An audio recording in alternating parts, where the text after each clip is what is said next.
안녕하세요. 시청자 여러분. 한양요법의내과 유현승 원장입니다. 이렇게 가을을 반기는 비가 추적추적 내리고 있는데요. 무더웠을 것 같은 여름이 어느 정도 지나가고 시원한 가을이 왔는데 계속해서 여러분의 가정 내 건강하시기를 바라면서 오늘 강의 시작하도록 하겠습니다. 오늘 제목은 또 과감한 제목을 가져왔습니다. 솜저림의 모든 것.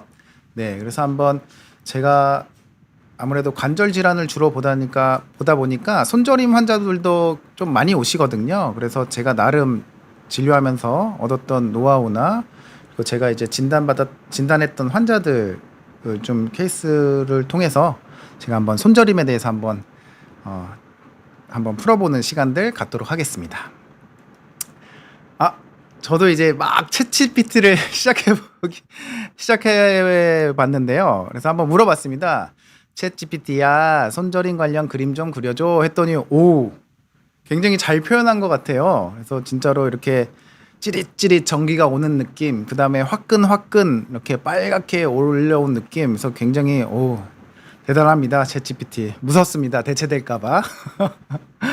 예, 그래서 찌릿찌릿하고 화끈화끈한들 굉장히 고생하시는 분들이 많죠. 특히 이제 밤에 이런 손저림 때문에 잠을 못 잔다고 이렇게 하시는 분들도 굉장히 많거든요. 그래서 오늘 한번 얘기를 해볼 건데 이제 다양한 원인들이 있겠죠. 그래서 저희 진료 경험을 살려서 이렇게 전체적인 팔저림보다는 저는 좀 오늘 손에 집중한 그런 손저림을 해보겠습니다. 그래서 첫 번째로 이제 내과적으로 제가 내과 의사니까 이런 손저림이 있겠는데 아무래도 내과적으로는 이제 전신에 영향을 끼치다 보니까 손저림뿐만 아니라 좀 발저림도 동시에 있는 경우가 많더라고요. 그래서 당뇨라든지 갑상선 기능 저하, 그다음에 비타민 B12 결핍이 있겠고, 그다음에 또 제가 제일 많이 보는 거 손가락 골관절염이나 힘줄염들 이런 것이 있겠고, 그다음에 혈관의 영향 때문에 이제 이렇게 저림이 나타날 수 있는 레이노 증후군. 그다음에 굉장히 또 이게 많습니다. 근육이나 신경 눌림에 의해서 나타나는 손저림이 있는데 유명하죠. CTS, 카팔 터널 신드롬 이래가지고 손목 터널 증후군, 그 다음에 원해 내금, 이름이 어렵죠. 이따가 한번 풀어보도록 하겠습니다. 그 다음에 팔꿈치 터널 증후군, 이건 벌써 이름에서부터 뭔가 팔꿈치를 해서 눌려서 손이 저린가 보다 할 수 있겠죠. 그래서 다양한 원인들에 대해서 하나하나씩 알아보는 시간 갖도록 하겠습니다. 그래서 당뇨 말초 신경병증이라고 하죠. 그래서 당뇨는 결국 이제 고혈당이 되면 무슨 문제가 되냐면은 결국 혈관들이 망가져서 여러 가지 합병증이 혈관에 생기게 되는데 그 미세혈관에 나타나는 대표적인 세 가지가 당뇨 망막병증, 그 다음에 당뇨 콩팥병증, 그 다음에 당뇨 말초신경병증. 그래서 장기간 고혈당에 의한 신경세포 손상이 있게 되거든요. 그래서 고혈당이 되게 되면 이제 혈관도 손상되고 신경도 손상되고, 그래서 이게 직접적으로 이렇게 동맥이 막히는 이런 경색이 났을 수도 있고, 그 다음에 이제 신경이 손상을 당하게 되는데요. 아무래도 우리 몸에 있는 모든 기관은 이제 이렇게 혈액이 공급돼야지 영양분도 받고 노폐물도 배출되고 하는데, 당연히 이런 다발들도 미세한 혈관이 있게 되는데 아무래도 이렇게 끈적끈적한 피가 있다 보면은 혈관이 막힐 수 있겠죠. 아주 가는 혈관들부터. 그래서 이런 미세한 혈관들이 손상이 되고 결국 신경을 먹어 살리는 혈관들이 손상되니까 나중에는 이제 이렇게 신경까지 손상이 되게 되겠죠. 그래서 그래요. 그래서 제가 손저림이라고 했는데 그림은 또 발이죠. 사실 손과 발 다 나타날 수 있는데 발이 아무래도 심장에서 더 멀리 떨어져 있다 보니까 손저림도 나타나지만 발저림. 근데 만약에 발저림이 없이 손저림만 있다 그러면 좀 당뇨 말초신경병증 생각하기는 어려울 수도 있습니다. 아무래도 좀 발부터 먼저 나타나는 경향이 있거든요. 그래서 여러 가지 느낌으로 올 수 있는데 찌르듯한 통증으로 올 수도 있고, 스멀거리고 가려운 이상 감각으로 올 수도 있고, 화끈거리는 듯한 자결감으로 올 수도 있고, 저리거나 무딘 무감각증으로 올 수 있습니다. 그래서 이런 신경이 긴 발과 손에서 발생하고 좀 밤에 증상이 심해지는 경향이 있어요. 그래서 결국 이런 거를 막으려면 다른 건 없죠. 당 조절이 안 될 때 생기는 거니까 근본적으로는 철저한 혈당 관리, 그게 이제 근본적인 치료가 되겠습니다. 그래서 여기 보면 이제 다양한 당뇨 말초 신경병증이 이제 나타나서 어쩔 수 없을 때 하게 되는 약물 치료들이 있는데, 예, 다시 한번 강조드리지만 이제 약물 치료가 들어가는 시점에 이제 이미 때는 늦은 거죠. 그래서 때가 늦기 전에 평소에 이제 혈당 관리 열심히 하셔야 되겠죠. 그래서 설탕 많이 들어가는 음식 안 먹고, 그다음에 혈당 스파이크 일어나지 않게 운동도 열심히 하시고요. 그래서 이런 당뇨 말초 신경병증의 증상이 있을 때는 이게 기본적으로는 뭐 혈당 및 위험인자 조절하는 거죠. 뭐 체중이라든지 그런 거 하는 거고.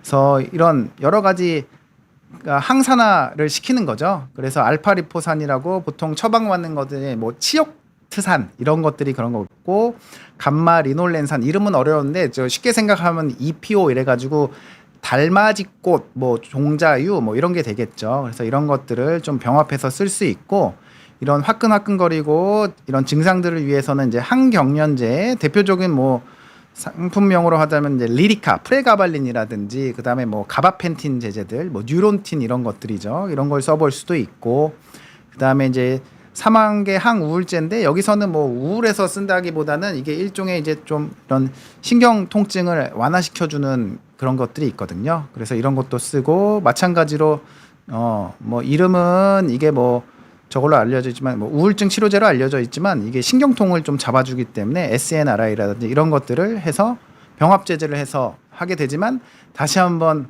말씀드리지만 이미 이게 발생되면 때는 늦으니까 평상시에 혈당 관리 열심히 하셨으면 좋겠습니다. 그 다음으로는 이제 갑상선 기능 저하 손저림. 갑상선이 기능이 저하되는데 손이 저리다고? 왜 그러지? 이거는 이제 체액이 저리와 그다음에 조직 부종이 이제 신경을 압박하면서 발생할 수 있거든요.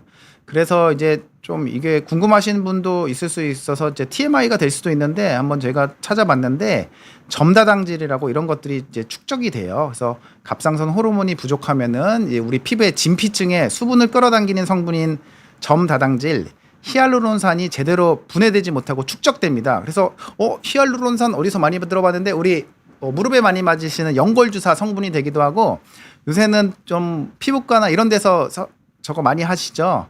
물광주사라 그래가지고 이 물광주사를 맞으면 수분을 끌어당겨요. 그래서 말 그대로 물광이 되겠는데 뭐가 있을까요? 이름이 뭐였다가 리주란 이런 거 저도 한번 맞아보고 싶은데 이런 것들이 이제 그런 히알루론산인데, 이게 분해되지 않고 너무 또 축적되면은 자꾸 이렇게 축적된 점다당질이 스폰지처럼 수분을 먹으면서 피부를 이제 너무 과도한 거죠. 붓고 단단하게 만듭니다. 그래서 이런 데를 손가락으로 꾹 눌러도 자국이 남지 않는 이런 비함몰성 부종의 특징을 보이고, 이런 부종이 잘 생기는 데는 얼굴, 눈 주위, 그다음에 손, 발 등에서 두드러지게 됩니다.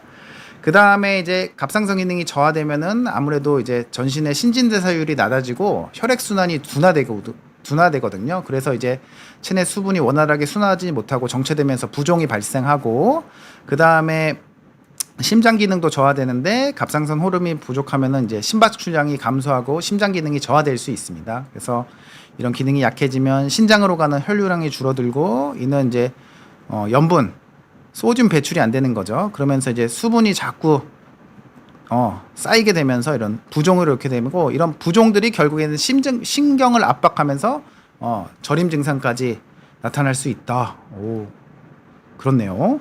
그래서 이제 갑상선 기능 저하와 이제 손저림이 있는데, 이제 부종이 생기면서 저림이 나타나다 보니까 이거는 그래도 좀 표가 나겠죠. 그냥 단순히 저리는 것뿐만 아니라 이제 몸에 좀 전반적인 부종이 있을 수 있겠는데요. 그래서 이런 갑상선 기능 저하자의 얼굴을 한번 잘 기억해 보시기 바랍니다. 그래서 눈 주변에도 자꾸 붓고 푸석푸석하고 멍한 표정이 되고, 그다음에 바깥 눈썹도 옅어지고, 특히 이제 좀 머릿결이 겨칠게 된다고 되어 있고요. 그래서 이게 퉁퉁 불었어요. 자꾸 손 사진은 안 가져오고 제가 발 사진만 갖고 오고 있는데, 제목은 손저림이면서 이렇게 발이 이렇게 퉁퉁 부은 분들 꼭 갑상선 기능 저하 의심하셔야 되고, 심지어 혀도 부어요. 혀도.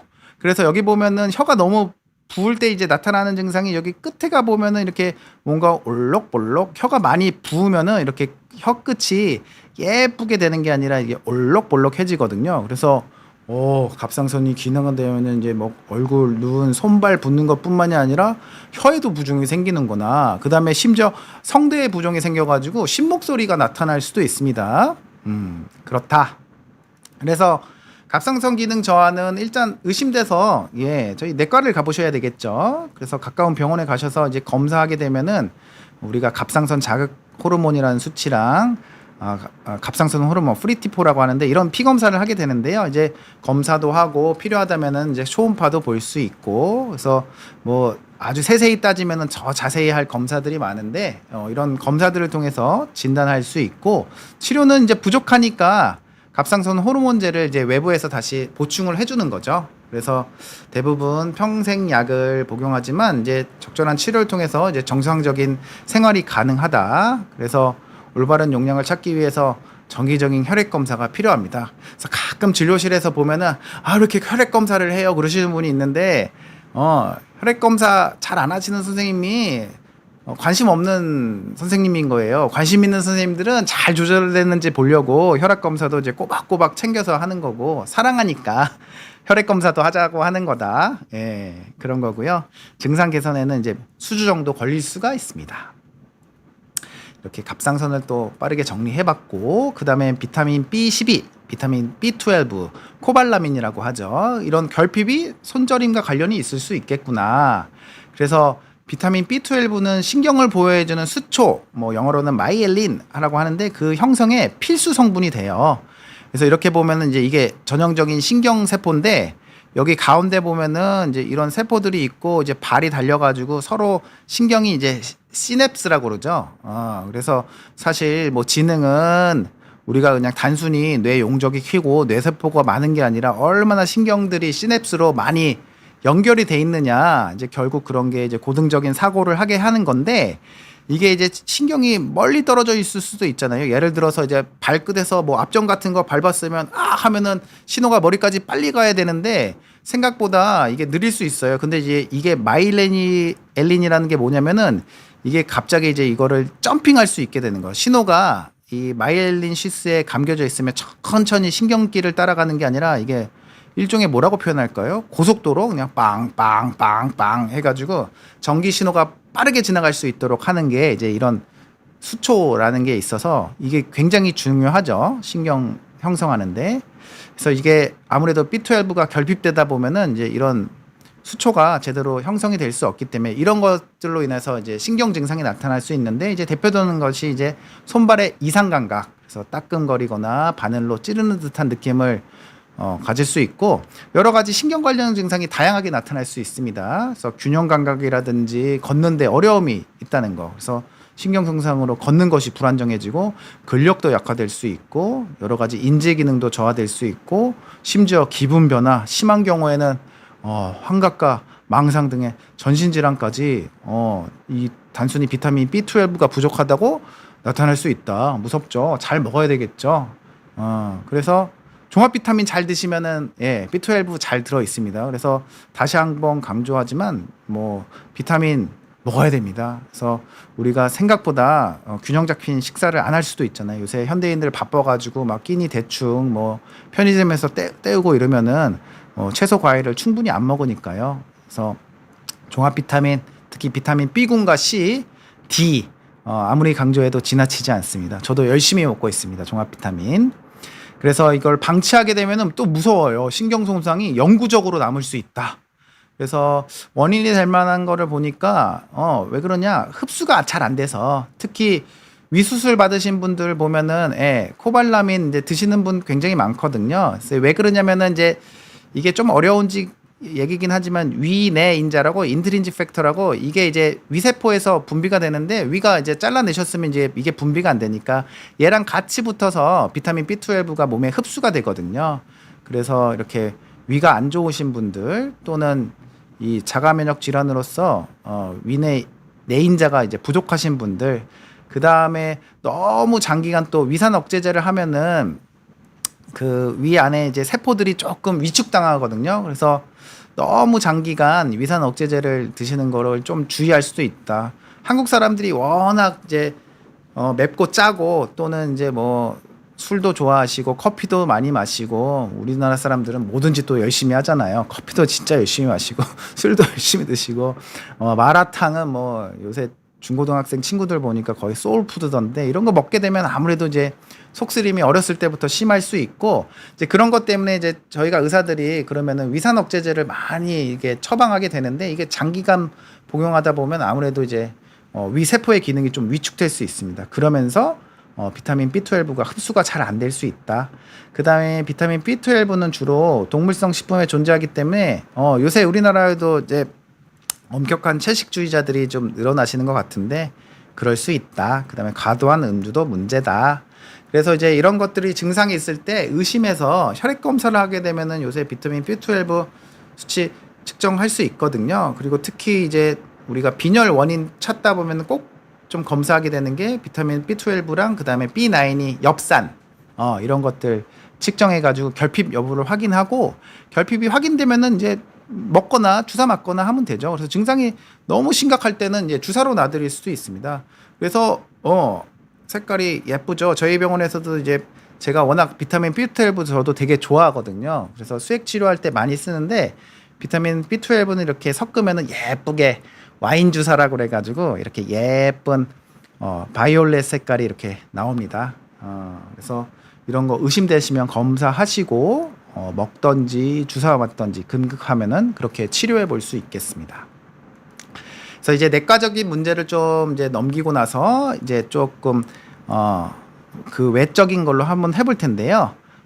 골관절염, 우리가 쉽게 생각하면은 이제 퇴행성 관절염이라고 하죠. 그것과 힘줄염, 또 다른 말로 건초염 같은 의미인데, 많이 아프죠. 이런 게 있으면은. 그래서 가끔 이제 통증을 저림으로 호소하시는 분들도 좀 굉장히 많더라고요. 근데 실질적으로 이제 통증이 심하다 보면은 이제 저린 느낌도, 왜냐면 자꾸 이제 관절이나 힘줄이 붓게 되니까 그 느낌이 저림으로 표현하시는 분들도 굉장히 많습니다. 그래서 열심히 일하셨죠. 그래서 손이 많이 이렇게 엑스레이 찍어봤더니 골관절염이 그냥 여기저기 많이 진행되셨는데 그래서 이런 옛 세대의 고생으로 인해서 우리 젊은 세들이 또 이렇게 발전된 대한민국에서 살고 있죠. 그래서 우리 할머니 할아버지들 화이팅입니다. 그 다음에 또 이제 많이 쓰고 대표적으로 요새 진짜 많이 오세요. 그냥 골프 치다가 저희 병원 건물이 이제 조금 스포츠 센터 건물이랑 같이 있는데 골프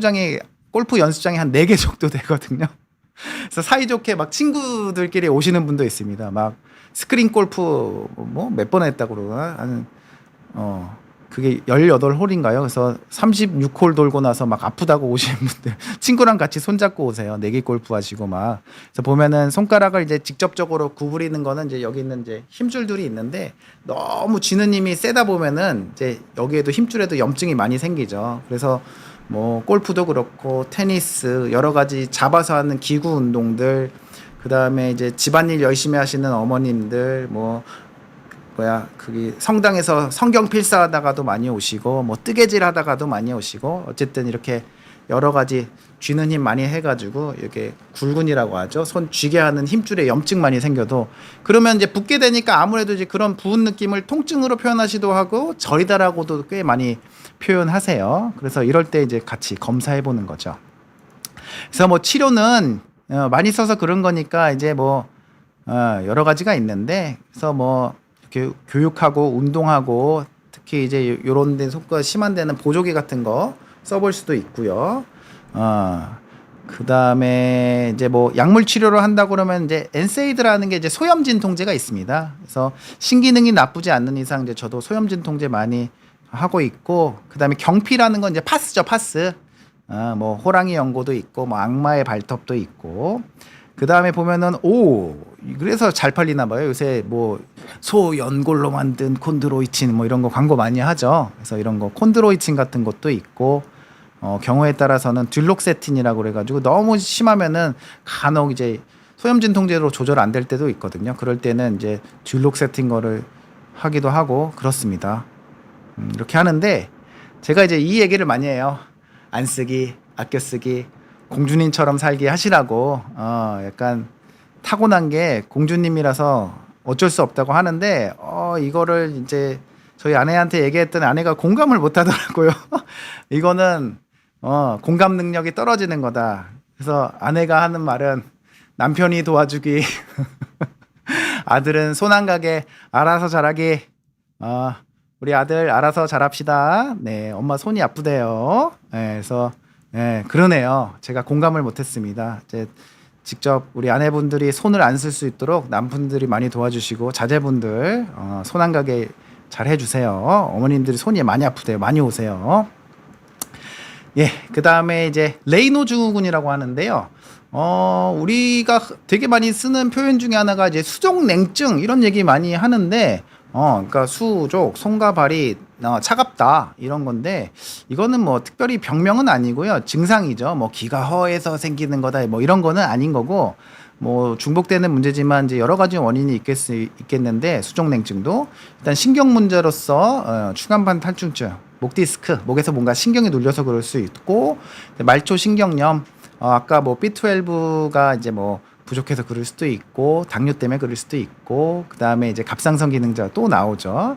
그다음에 약물 중에 이제 혈관을 수축하게 하는 그런 약물들이 있습니다. 대표적으로 뭐 경구 피임제라든지 편두통 때 쓰게 되는 뭐 크레밍정들, 그다음에 심장병 약 중에 이제 베타 차단제, 이게 혈관 수축하는 그런 종류들도 있거든요. 그다음에 슬프죠. 노화와 호르몬 변화. 우리 특히 에스트로겐이 혈관 확장과 혈관 세포 기능 향상에 영향을 주는데 이제 아무래도 이런 농도가 떨어지다 보면은 혈관이 조금 약해질 수 있겠고, 긴장도가 높으신 분들, 이런 분들, 예민하신 분들은 이제 교감신경 자극하면은 혈관은 좀 수축하게 돼 있거든요. 그래서 손끝, 발끝, 혈관 수축. 그래서 갑자기 막 신경이 예민해지거나 막 화가 나거나 하면은 이제 손발 차가우신 분들이 조금 있긴 하더라고요. 그래서 그러면은 이제 혈액량이 적어지면서 차가워진다. 이런 수족냉증이 있는데, 레이노 증후군은 뭐 수족냉증이라고 할 수는 없습니다. 그래서 레이노 증후군이란 거는 명백하게 동맥 혈관과 관련된 질환이고요. 일시적으로 저온, 정서적 스트레스에 의한 이제 간임 반응으로 볼 수 있겠습니다.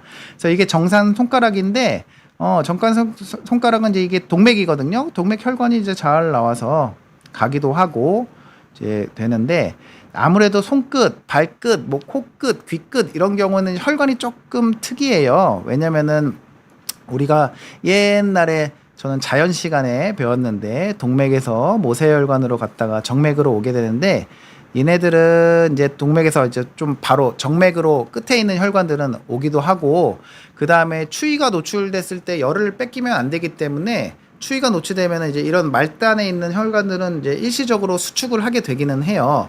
근데 이제 레이노 증후군 같은 경우에는 이게 너무 과도하게, 그러니까 아예 피가 안 통할 정도로 이제 수축을 하게 되니까, 이거 보시면 혈관 안쪽이 이제 아예 그냥 꽉 막히게 됐죠. 그러다 보니까 이제 이게 진짜로 나타나게 되면 진짜 이런 분들이 병원에 오십니다. 그래서 인터넷에 찾아봤는데 레이노 증후군 같아요 이러면서 이제 걱정하셔서 많이 오시게 되는데, 이게 때에 따라서는 하얗게 변할 수도 있고 아예 피가 안 통하면, 그 다음에 잠깐 이제 뭐 피가 되면서 퍼렇게 될 수도 있고 아니면 빨갛게 될 수도 있고, 근데 굉장히 이제 심하신 분들은 이렇게 명확한 이제 경계가 그어질 정도로, 아주 심하면은 이제 손가락을 넘어서 거의 뭐 손목 부위까지 그러시는 분들도 있고요.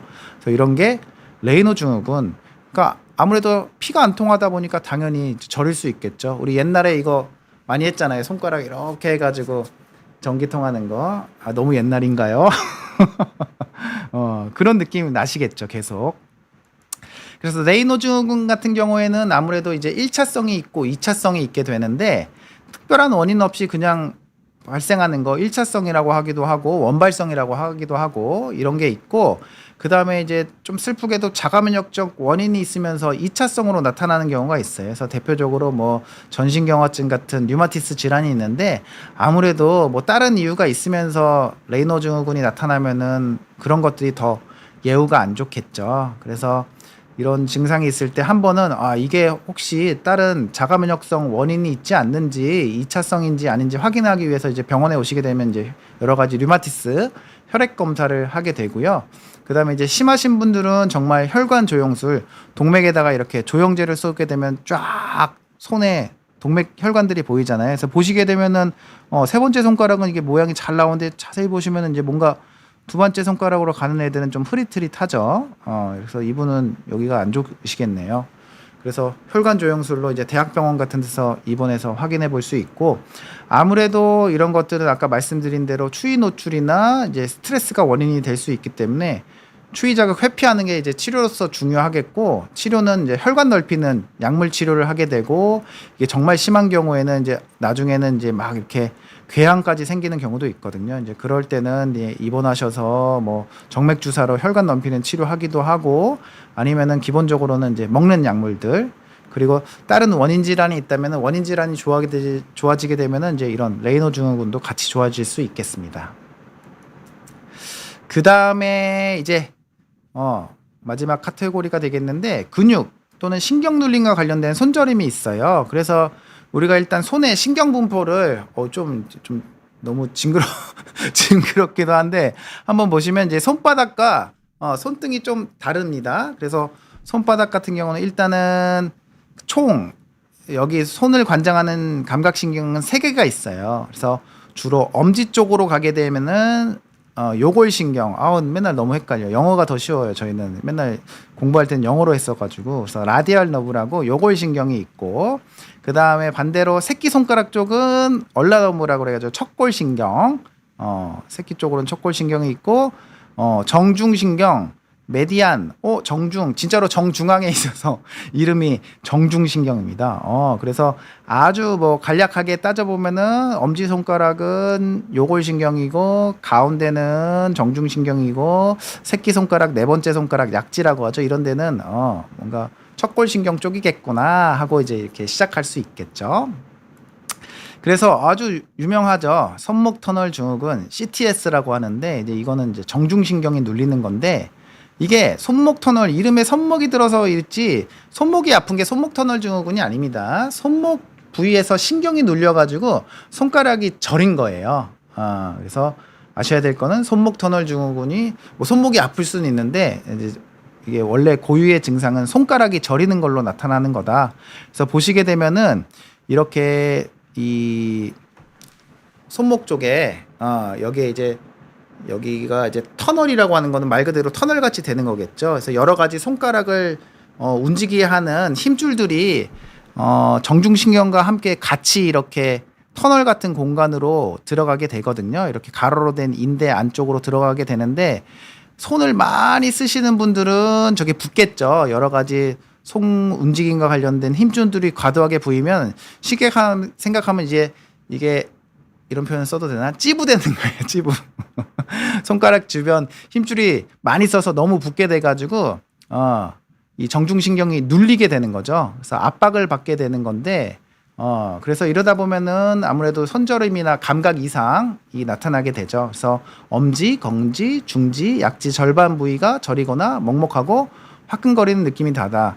그래서 아까 한 네 번째 손가락 같은 경우는 반으로 갈라서 바깥쪽은 척골신경, 얼라너브 쪽이거든요. 그래서 여기가 이쪽이 네 번째를 딱 반으로 갈라서 약간 이쪽 네 번째, 세 번째, 두 번째, 그다음에 일부 엄지까지 이래가지고 여기가 정중신경이니까 저리게 되면 좀 이런 애들이 주로 이쪽이 저리게 되겠죠. 그리고 이게 아무래도 야간에 주로 통증이 심합니다. 그래서 밤에 이거 손저림 때문에 깨신다는 분들 꽤 많거든요. 그래서 자꾸 이제 이렇게 저리다 보니까 손을 털게 된다 그러고, 이게 심해지게 되면은 이게 감각뿐만 아니라 운동신경에도 영향을 미치게 돼가지고 이게 자꾸 신경 손상으로 힘이 빠져서 물건 떨어질 수 있고, 아주 심한 경우에는 이제 이렇게 정중신경을 지배받는 여기 손가락 근육들이 다 약해져가지고 근육이 이렇게 움푹 패이기도 합니다.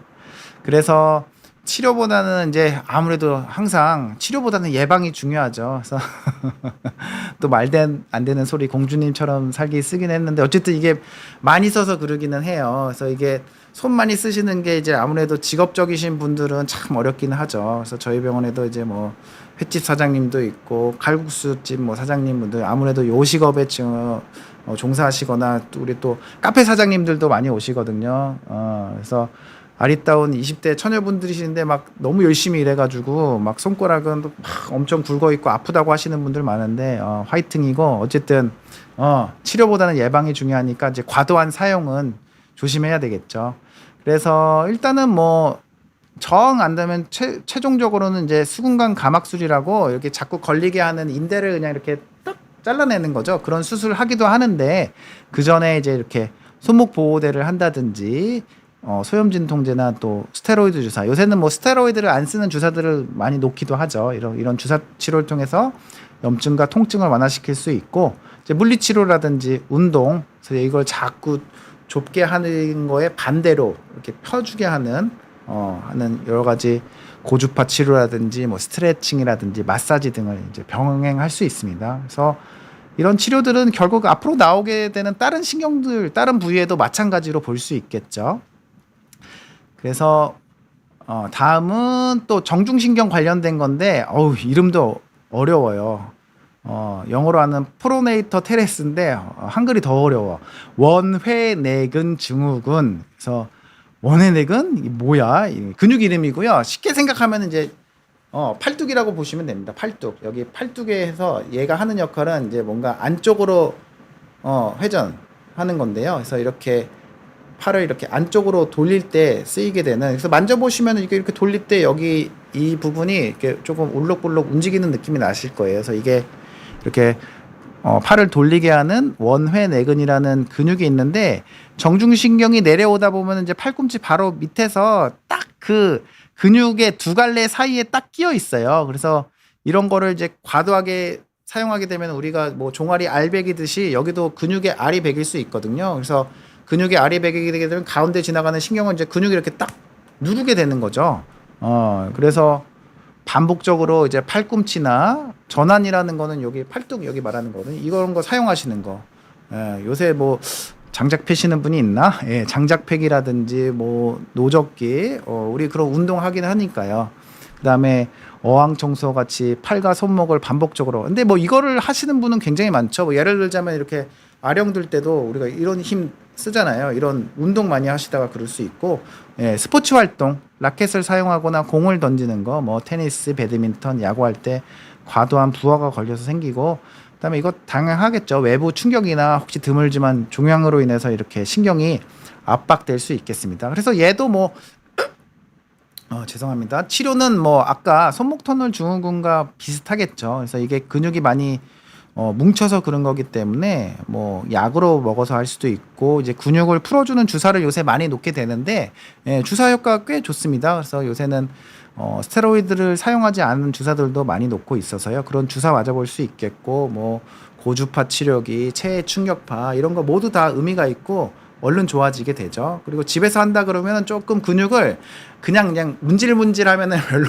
효과는 없고, 마사지볼 같은 걸로 좀 눈물 나게 해야지 좀 효과가 있습니다. 그래서 문질문질 하면은 그냥 기분만 좋아지지 안 나으니까, 집에서 내가 스스로 하고 싶다 그러면 진짜 조금 골프공 같은 걸로 눈물 나게 하다 보면 많이 이거 시원해 주시면서 좋아지시는 거 느끼실 수 있습니다. 그 다음에 이제 이런 것들은, 예, 뭐 꼭 저희 서양의학뿐만 아니라 한의학에서도 침 같은 거 맞으셔서 좋아질 수 있을 것 같아요. 또 침 잘 놓는 선생님들은 진짜 잘 놓거든요. 저도 그래서 삐끗했을 때 침 맞아본 적 있는데 정말 잘 나왔어요. 그래서 용한 한의원 찾아가셔가지고 침 치료 같은 거 하셔도 되죠. 이런 것들은.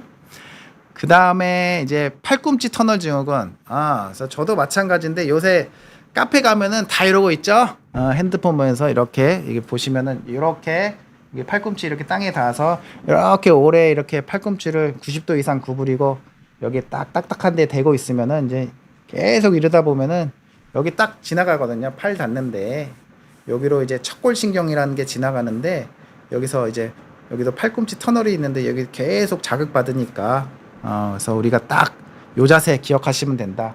카페 가가지고 이렇게 핸드폰 맨날 보고 있으면 우리 청소년 친구들 특히 많이 옵니다. 이거 아파가지고. 그래서 팔꿈치 뒤쪽에 척골신경이 압박을 받아가지고 발생하는 질환이고, 예, 척골신경은 아까 어디로 간다고 그랬죠? 저희가 약지 네 번째 손가락 절반 바깥쪽이랑 새끼손가락 쪽이었죠. 그래서 약간 요렇게 새끼손가락 쪽 사이드를 타고 여기가 이제 척골신경의 신경 지배 영역이니까요. 이런 데가 저리거나 찌릿한 통증이 나타날 수 있겠다. 얘도 마찬가지죠. 이제 이게 오래되게 되면은 이제 손이 이제 자꾸 네 번째, 다섯 번째 이제 쓸 때 이제 세밀한 작업 어렵고 물건 자꾸 놓칠 수 있고, 그 다음에 이제 얘가 자극받는 게 이제 이렇게 과도하게 구부릴 때 되는 거니까요. 그래서 팔꿈치를 90도 이상 구부리는 자세가 심해지면은 이렇게 밤에 잠을 잘 때 통증을 느낄 수 있겠죠.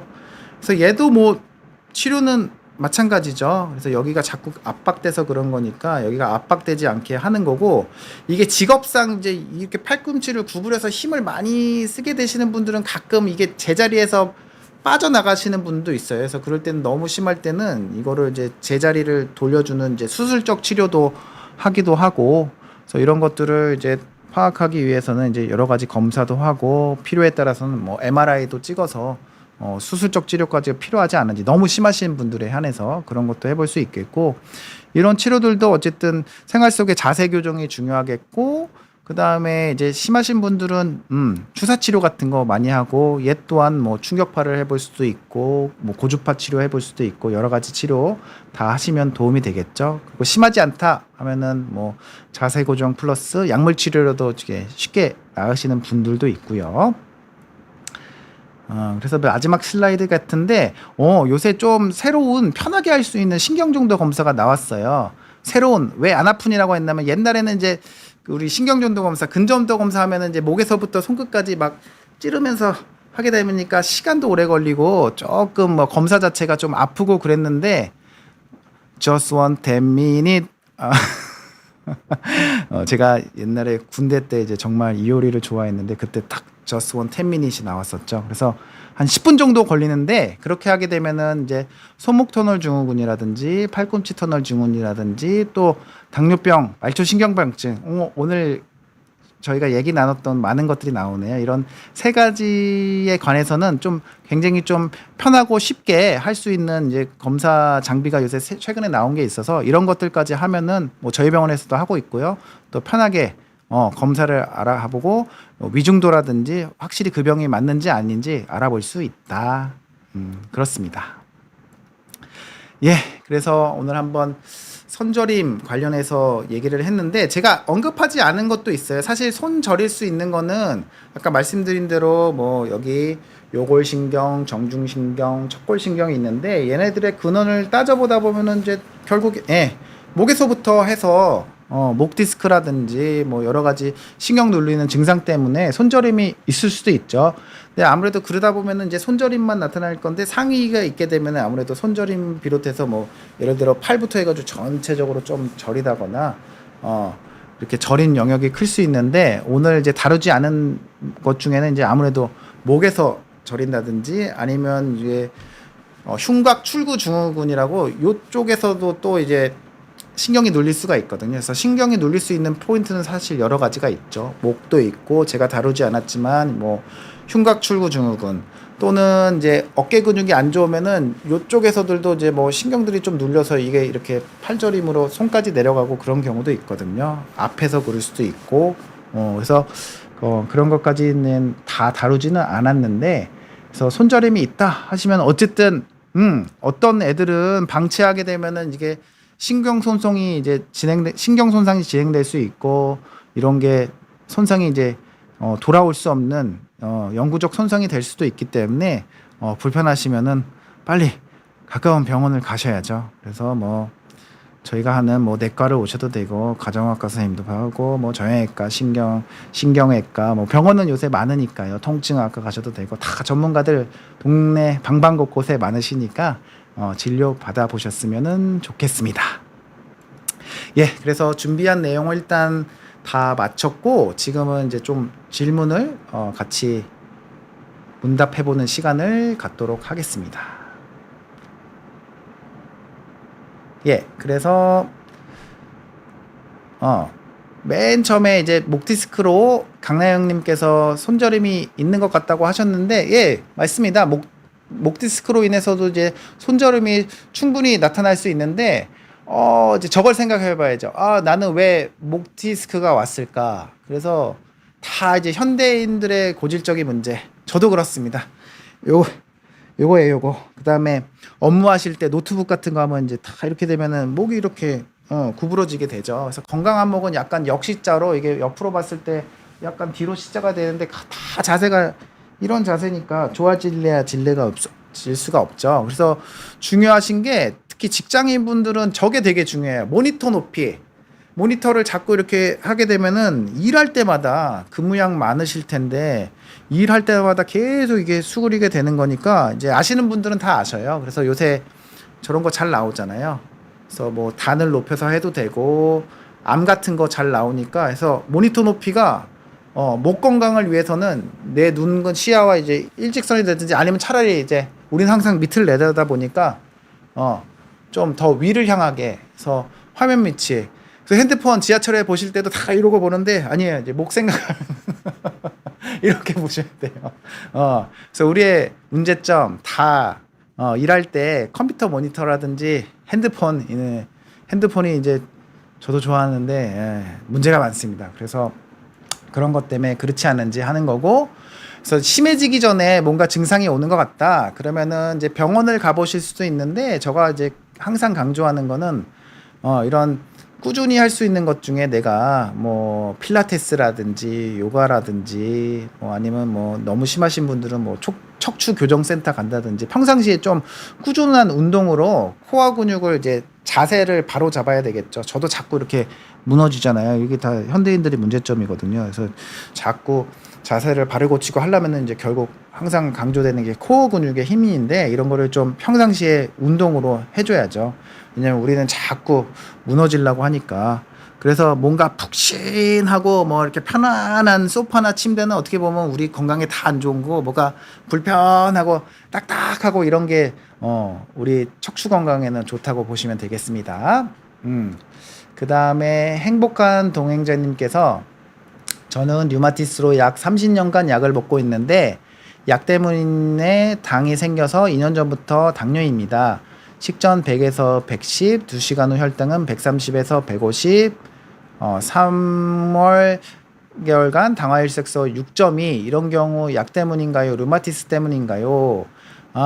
그래서 류마티스 질환이 여러 가지가 있는데 뭐 대표적으로 류마티스 관절염도 그렇고 아마 류마티스 관절염을 류마티스라고 표현하신 것 같은데 저희가 약간 불가피하게 혈당을 높이는 약이 있어요. 바로 그 탈도 많고 말도 많은 스테로이드죠. 그래서 스테로이드가 이제 염증 잡는 데는 되게 좋은데 얘가 이제 혈당을 높이는 안 좋은 부작용이 있기 때문에 류마티스가 직접적으로 뭐 당뇨를 일으킨다기보다는 류마티스 질환으로 썼던 스테로이드 때문에 당뇨가 발생하게 된다. 그래서 당연히 이제 스테로이드가 이제 꼭 필요한 순간도 있습니다. 그래서 순간적으로 염증이 굉장히 심하다거나 그래서 스테로이드가 없이도 치료가 안 되는 병이 아직도 많기 때문에 그리고 순간적으로 이제 이렇게 너무 염증이 심할 때는 진짜 목숨이 위태할 수 있어서 스테로이드를 이제 펄스라고 그래가지고 뭐 고농도로 이렇게 정맥 주사로 하는 치료도 하고 그리고 이상하게 다른 약으로 하면은 아주 조절 안 되고 딱 반알이라도 아니면 반의 반알이라도 스테로이드가 들어가야지 조금 완벽하게 조절되시는 환자분들도 많고 그래서 불가피하게 이제 치료상 스테로이드가 들어가다 보면 이제 그런 스테로이드 약 부작용 때문에 당뇨가 생기는데요. 그래서 주치의 선생님이랑 상의해서 반드시 필요하지 않은 것 같으면 이제 한번 조심스럽게 뭐 감량이나 중단 생각해 보실 수 있겠고 근데 이제 뭐 스테로이드도 의사들이 괜히 쓰는 건 아니니까요. 그래서 양날의 검이긴 한데 이제 잘 쓰면 이제 이렇게 또 좋은 검도 없긴 하거든요. 그래서 아무래도 제가 봤을 때는 그 스테로이드를 아마 쓰지 않았을까 이런 생각이 들기는 합니다. 그래서 뭐 당뇨가 생겼으면 좀 불가피해서 당뇨약 쓰시게 되는데 지금 뭐 어쨌든 약 드시는 것 같지만 당화혈색소 6점이면은 100점으로 혈당 조절은 잘 되고 있습니다. 그 다음에 김민님께서 질문 주셨는데 원장님 저는 아침에 일어나면 손이 붓고 저린데 조금 움직이면 풀려요. 이게 초기 손목 터널 증후군의 신호일 수 있나요? 아니면 그냥 잠을 잘못 잔 걸까요? 그래서 보통은 여성분이신지 남성분이신지 나이도 중요하긴 하는데 그냥 제가 소설을 쓰자면은 이런 유사한 증상으로 제일 많이 오시는 분들이 이제 저희 50에 막 접어든 여성분들이 이렇게 많이 오세요. 아니면은 뭐 직업적으로 많이 쓰시는 분들 원인은 아주 다양할 수 있겠지만 환경상으로 이제 제가 진료실에서 이런 분들을 어떻게 보면 제일 많이 보게 되는데 대부분 검사해 보면은 이제 저런 경우가 많아요. 아까 말씀드렸는데 힘줄염, 건초염이라고 그래가지고 손가락을 뭐 하시는 직업상으로도 그렇고 모든 집안일이 뭐 행주짜기, 걸레짜기, 손빨래, 설거지, 뭐 솔로 청소하는 거 이런 거 다 손 많이 쓰게 되잖아요. 그래서 그러다 보면은 이제 이런 힘줄들이 잘 붙게 돼요. 손가락을 이제 쥘 때 쓰이게 되는. 그래서 이런 것들이 이제 조금 초기에 심해지기 전에는 이제 아침에 일어나면은 이제 조금 이제 염증이 있다 보니까 붓고, 근데 이제 류마티스 관절염이나 이런 거는 심한 염증은 한참 가요. 몇 시간씩 가기도 하는데 대부분 이게 뭐 이렇게 털고 이렇게 하고 뭐 좀 뜨거운 물에 하고 해서 뭐 예를 들자면 한 뭐 30분 안쪽 아니면 금방 풀리는 분들은 뭐 5분 안쪽으로도 풀리기도 하죠. 그래서 이런 경우에는 대부분 제가 진료해 보니까 건초염인 경우가 많더라. 그리고 이게 또 보면은 진료에 50대 여성분들이 제일 많은데 이게 또 무시 못하는 영향이 에스트로겐 농도가 떨어져서, 쉽게 생각하면은 여성 호르몬 에스트로겐이 관절 보호막 역할을 하게 되거든요. 근데 이제 갱년기가 오시면서 이런 호르몬 수치의 변화가 있게 되면은 뭔가 똑같이 일했는데도 훨씬 더 관절이나 힘줄에 염증이 잘 생기게 돼요. 그래서 그런 분들이 보통 얘기하는 게 뭐 손가락뿐만 아니라 뭐 손목, 팔꿈치, 어깨, 무릎, 뭐 발목, 발바닥 온 전신이 다 아파요. 이제 그런 분들이 있는데 막상 그래서 자세히 뭐 류마티스인지 아니 검사는 하는데 류마티스가 이렇게 흔한 질환은 아니니까요. 그래서 과사용과 아니면 여성분들 같은 경우는 호르몬 영향이 좀 있는 거를 많이 보게 된다. 그렇습니다. 그 다음에 신이미니님께서 저는 손이 저려서 병원 갔더니 병원에서 정기신경검사를 하자는데 이 검사가 안전한가요? 어떤 정보를 주고 꼭 필요한가요? 일단 무서워서 거절했어요. 그래서 정기신경검사가 제가 봤을 때는 이제 예전부터 많이 하던 근전도 검사인 것 같아요. 근데 근전도 검사가 어쨌든 뭔가 신경이 어느 레벨에서 눌려서 뭔가 저리는가를 판정 내리는 건에는 이제 끝판왕 검사라고 보시면 됩니다. 근데 다만 이제 전기 신호를 줘야 되는데 그게 이제 목부터 손끝까지니까 그래서 계속 이렇게 전기자극을 이렇게 주면서 하는 건데 일단은 안전한 검사긴 하고요. 전기 신호에 이제 되게 민감하신 분들은 계속 깜짝 놀랄 수 있고 살짝 불편할 수 있기는 한데 뭐 이 검사는 전혀 위험한 검사는 아닙니다. 그리고 어떤 정보를 주냐면 정확하게 손저림이 있는데 이게 목에서 그런 건지 아니면 아까 저희가 봤죠, 팔꿈치 쪽에서 그런 건지 뭐 손목에서 그런 건지 뭐 손가락에서 그런 건지 이 검사를 하면은 좀 정확하게 알 수 있어서 이런 저림 신경 눌림 관련해서는 이제 근전도 검사, 정기 신경 검사가 이제 최고의 검사다. 그리고 아까 제가 막판에 이제 좀 보여드렸던 슬라이드에서 보면 요새는 이제 그렇게 찌르지 않고, 근데 그것만큼 뭐 아주 광범위하고 하게는 아닌데 이제 특정 신경 관련해서는 이제 이쪽에서 하면은 손목 터널 증후군이라든지 아니면 이쪽에 이제 척골 신경, 뭐 여기 큐비탈이라고 하기도 하고 팔꿈치 뭐 터널 증후군 이런 거 하는 검사는 조금 그렇게 힘들이지 않고 비교적 좀 편안하게 하는 검사 장비도 요새 있는 게 있으니까 참고하시면 좋겠습니다. 그 다음에 믿음으로님께서 안녕하세요. 10년을 이유 없이 통증이 있어요. 가끔씩 발가락이 부어 있긴 하지만 염증 그 외에도 없는데 아픈 이유가 뭘까요? 30대 여자입니다. 굉장히 경력이 없는데 10년 일단은 너무 고생을 많이 하셨을 것 같네요. 10년을 그러니까 이유가 없다는 거는 이유가 있을 텐데 아직까지 이제 못 찾았으니까 괜히 아플 수는 없거든요. 그래서 이런 통증이 있는데 가끔씩 뭐 발가락이 붓는다고 하시는데 이런 경우에 가끔씩 저희가 좀 여러 가지 검사를 하면은 객관적으로 하는데 여러 검사에서도 안 나오는 경우가 저런 게 있어요. 저희 과에서도 많이 보는데 섬유근통 증후군.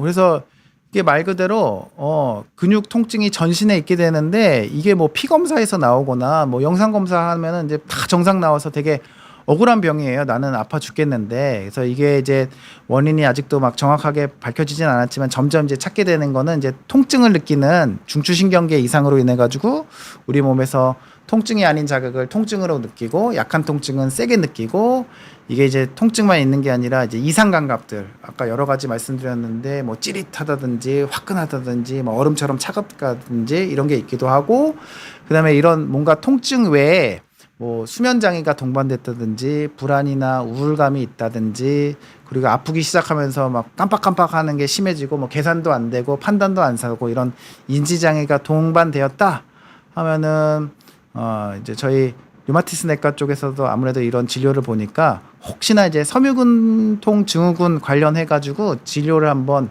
류마티스 내과 찾아가셔 가지고 해보시면 좋을 것 같습니다. 그래서 류마티스 내과가 일단 대학병원에 많이 있기는 하는데 너무 요새 보니까 예약이 오래 걸리긴 하더라고요. 그래서 인터넷에 찾아보시면은 류마티스 내과 의사회라고 있어요. 그래서 거기가 뭐냐면 류마티스 내과 의사회.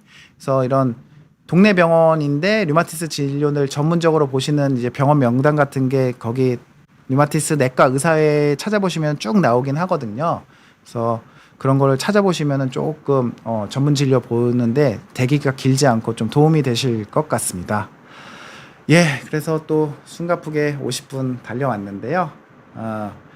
이렇게 손저림으로 고생하시는 분들이 많을 것 같은데, 예, 그래서 오늘 한번 제가 했던 이야기들이 도움이 많이 되셨으면 하고, 방치하지 마시고 빨리 병원에 가셔야 됩니다. 요새 모든 치료의 컨셉은 조기 진단, 조기 치료. 그래야지 예후가 좋으니까요. 그래서 아프신데 방치하지 마시고 빨리 치료받으시고 손가락을 비롯해서 온몸이 건강하셨으면 좋겠습니다. 감사합니다.